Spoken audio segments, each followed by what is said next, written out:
analysts have coined a new term called the taco trade. They're saying Trump always chickens out on your tariff threats, and that's why markets are higher this week. What's your response to that? I kick out? Chicken out. Oh, isn't that nice? Chicken out. I've never heard that. You mean because I reduced China from 145% that I set down to 100 and then down to another number? And I said you have to open up your whole country. And because I gave the European Union a 50% tax tariff, and they called up and they said, please, let's meet right now. Please, let's meet right now. And I said, okay, I'll give you till July 9. I actually asked them, I said, what's the date? Because they weren't willing to meet. And after I did what I did, they said, we'll meet anytime you want. And we have an end date of July 9th. You call that chickening out? No, Wall Street does actually, which you do know about. Oh, I never heard that one. Oh no, you totally heard that one, buddy. You're furious about it and we know it. Oh, why? Because I made China open up. No, because of all the chickening out, actually, that's why. You had an alternative hypothesis and I appreciate those. Those could be fun to debate or whatever, but no, it was the chickening out constantly. And then the sad trying to rewrite history. Oh, because I gave them the 50% tax. You announced you were going to. In 2 days, 3 days, but that's not gonna happen, is it? Because then over the weekend you said, well, actually mid-July. Again, like, oh, they're begging to negotiate with this guy, which is why he keeps kicking the can down the street over and over and over again. But before we jump into the true debate, he was angry there. He actually gets angrier in the continuation. We had a dead country. We had a country people didn't think it was gonna survive, and you ask a nasty question like that. It's called negotiation. You set a number. And if you go down, if I set a number at a ridiculous high number and I go down a little bit, a little bit, they want me to hold that number, 145% tariff. Even I said, man, that really got up. You know how it got? Because of fentanyl and many other things, and you added it up. I said, where are we now? We're at 145%. I said, whoa, that's high. That's high. They were doing no business whatsoever, and they were having a lot of problems. We were very nice to China. I don't know if they're going to be nice to us, but we were very nice to China.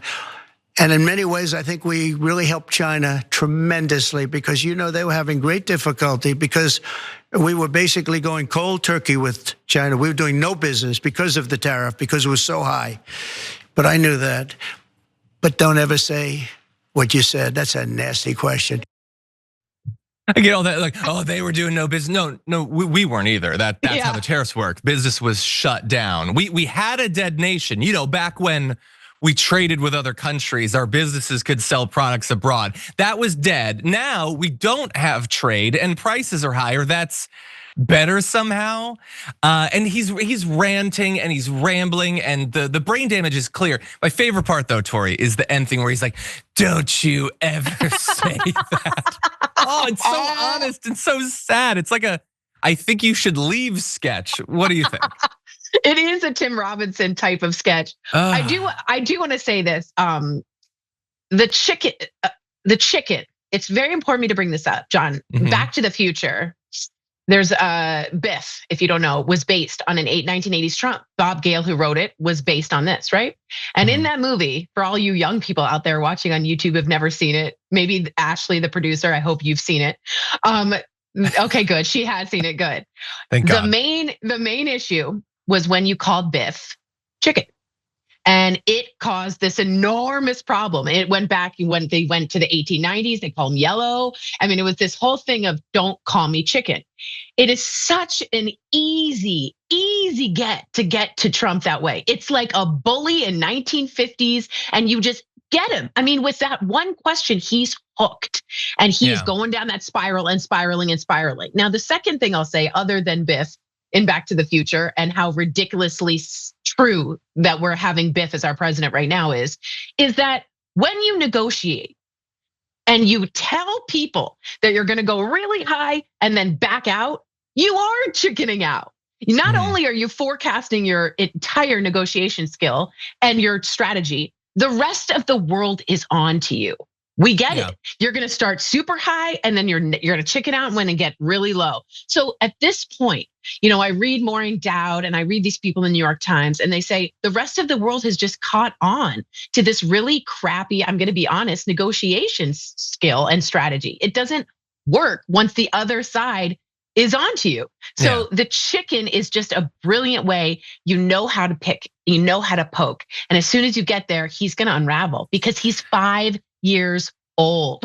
Yeah, he's 5. Like it's interesting that this is what has broken through and clearly bothers him, the taco thing, because he has always been so obviously weak.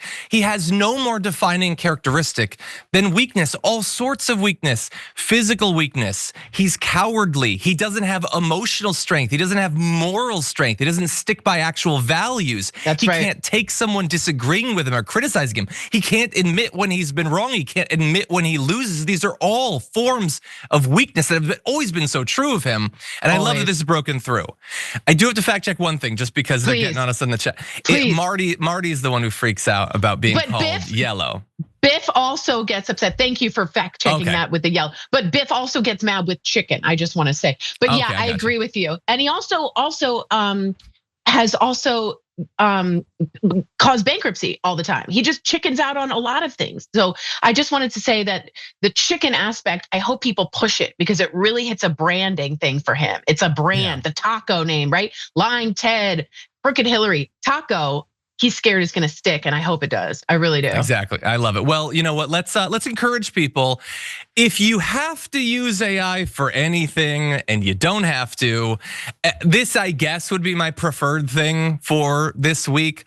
So people are sharing memes like this: Donald Trump, who, yes, he is a chicken there and slightly looks like a Fortnite skin. He also looks far better than he ever has in real life. There, he is a hotter chicken than he could ever hope to be a man, because that chicken has way better pectoral development than he ever did. The hair is better too.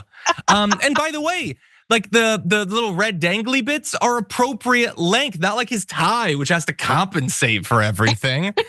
And here you see him in a chicken costume looking like he's about to fight Peter Griffin.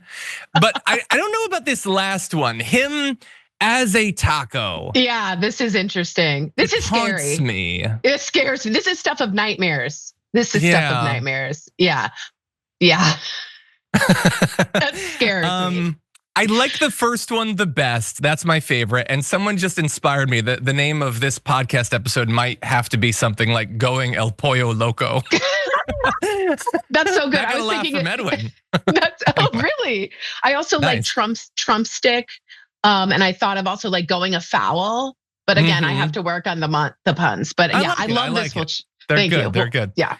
Anyway, everybody, just put it everywhere. This guy deserves the mockery. And look, mocking him doesn't mean he doesn't have power, but it's something we can do right now while we organize to take back the power.